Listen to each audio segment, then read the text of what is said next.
어제 복습, 사람에게 순종하는 것보다 하느님께 순종하는 것이 더욱 마땅합니다. 이 말씀은 매우 중요합니다. 제자들은 매를 맞고 풀려납니다.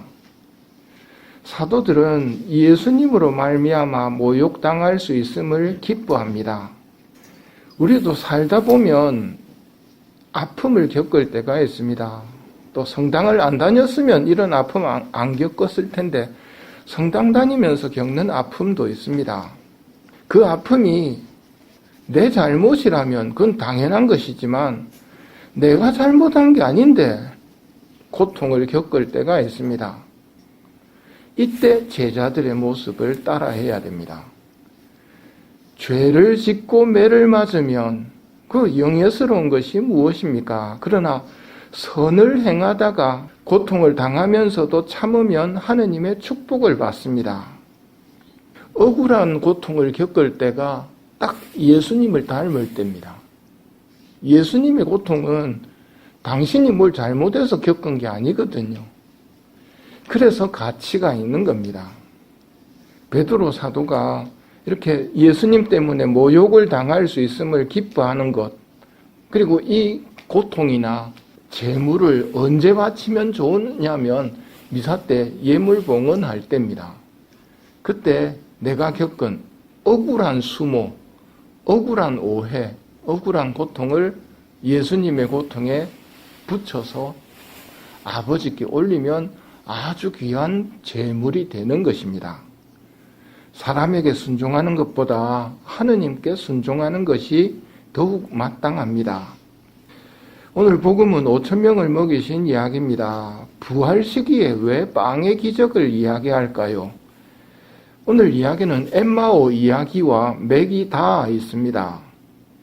엠마오로 내려가던 제자들은 예수님과 함께 걸어가고 있었지만 눈이 가리워져 예수님과 같이 가고 있다는 것을 모릅니다.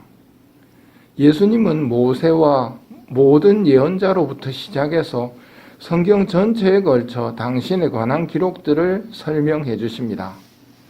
그러다가 빵을 떼실 때 제자들의 눈이 열려 예수님을 알아보았다. 그러나 그분께서는 그들에게서 사라지셨다. 예수님은 언제나 제자들과 함께 계셨습니다. 다만 알아보지를 못했을 뿐입니다. 그런 제자들에게 빵을 떼실 때 당신을 보여주신 다음 다시 사라지신 것은 부활하신 당신의 현존 양식이 달라졌음을 가르치시는 겁니다.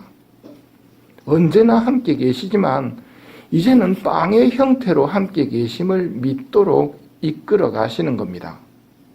성체 안에 예수님께서 계시다는 기적을 받아들일 수 있는 준비로 보여주신 기적 중에 하나가 5,000명을 먹이신 기적입니다. 흔히 성체를 구약의 만나와 비교해서 설명하는데 오늘 5,000명을 먹이신 빵의 기적 이야기에는 하나의 차이가 있습니다. 5,000명의 기적은 우리 인간의 협조를 예수님께서 원하십니다. 안드레아가 말합니다. 여기 보리빵 5개와 물고기 2마리를 가진 아이가 있습니다만 저렇게 많은 사람에게 이게 무슨 소용이 있겠습니까? 보리빵 5개와 물고기 2마리는 12제자가 먹기에도 부족한 양입니다. 그런데 이걸 예수님께 드리자 그것으로 5,000명이 먹고도 12광주리가 남습니다. 이 빵의 기적은 예수님께서는 영적인 양식으로 모두 배불리 먹이시는 착한 목자이심을 드러냄과 동시에 은총은 공짜지만 공짜인 은총을 받기 위해서는 자신의 것을 내놓아야 함을 가르치는 장면입니다. 내가 가진 보잘것없는 것을 예수님께 내놓으면 예수님께서는 내가 내놓은 그것으로 기적을 일으키십니다. 만일 내가 내놓지 않으면 말로만 은총은 공짜다. 말만 하고 주님의 뜻을 잘못 알아듣는 겁니다. 인간은 하느님의 은총을 통해서만 구원에 이릅니다. 그러나 여기에 협조를 해야 합니다. 자신의 것을 내놓아야 합니다. 흔히 내놓을 때 걸림돌이 되는 게 이 보잘것 없다는 것 때문에 안 내놓으려고 하는데 그건 우리의 잘못된 생각입니다. 보잘것 없는 그거 주신 분이 하느님이시거든요. 그걸 예수님 손에만 넘겨드리면 예수님께서는 5,000명을 먹이시고 12광주리가 남습니다. 여러분은 여러분이 별것 아니라고 생각하시는데 여러분만 놓고 보면 별것 아니지만 여러분의 것을 예수님과 결합만 시켜놓으면 여러분은 예수님의 힘을 가진 사람이라는 말입니다.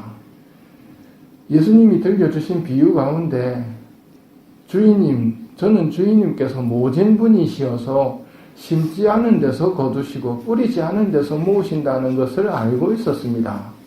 주인님의 것을 도로 받으십시오. 그래서 주인님이 그 종을 뭐라고 부르느냐면 이 악하고 게으른 종아, 내가 심지 않은 데서 거두고 뿌리지 않은 데서 모으는 줄 알고 있었단 말이냐. 그렇다면 내 돈을 대금업자들에게 맡겼어야지. 저자에게서 그 1 탈란트를 빼앗아 10 탈란트를 가진 이에게 주어라.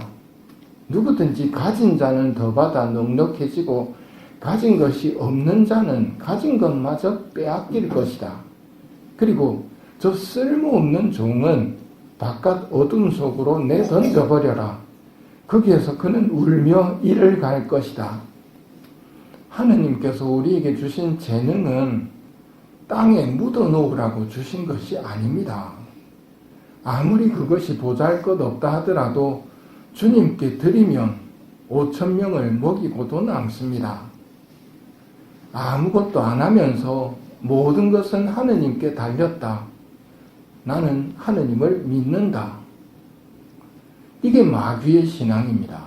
누구보다 많이 알고 하느님에 대해서 철저히 믿지만 뭘 안 하느냐면 베드로가 말하고 있는 사람에게 순종하는 것보다 하느님께 순종하는 것이 더욱 마땅합니다. 하느님께 순종은 안 합니다. 자기 생각이 더 옳다고 믿고 하느님의 말씀을 따르지 않는 교만이 마귀의 믿음입니다. 그런데 마귀의 믿음을 가지고 나는 하느님을 누구보다도 철저히 믿는다고, 그리고 신학 지식에 대해서 많이 안다고 해서 구원받을 것처럼 착각하면 안 됩니다. 성체 안에 예수님이 현존하신다 알고만 있고 찾아뵙지도 않고 내 안에 모신 다음에 그분과 사랑의 대화도 하지 않으면 그건 마귀의 신앙입니다. 마귀의 신앙을 뛰어넘는 방법은 하느님께 순종하는 것입니다. 올바른 성체 신심을 주시기를 청하며 이 미사를 봉헌합시다.